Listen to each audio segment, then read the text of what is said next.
Pada video kali ini, saya akan memperlihatkan bagaimana cara membuat gula aren secara tradisional dengan menggunakan cetakan berupa batok atau tempurung kelapa.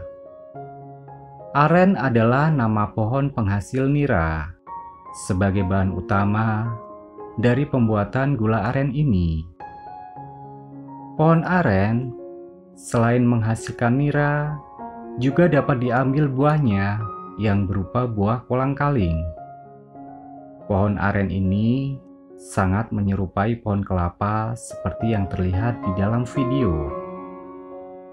Cara membuat gula aren ini sebenarnya sangatlah mudah, karena proses pembuatannya hanya merebus cairan nira sampai mendidih sambil diaduk selama kurang lebih 3-4 jam, sehingga cairan nira menjadi cukup kental dan berwarna merah kecoklatan.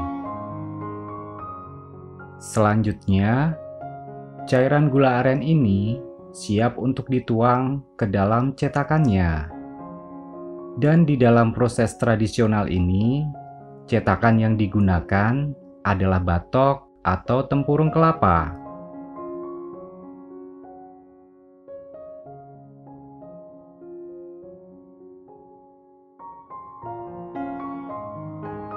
Setelah dituang ke dalam cetakannya, kemudian gula aren cair ini dibiarkan beberapa lama agar menjadi dingin.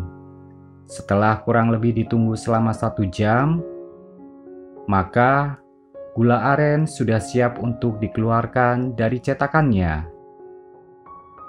Dan inilah hasil gula aren dengan cetakan batok kelapa. Terima kasih.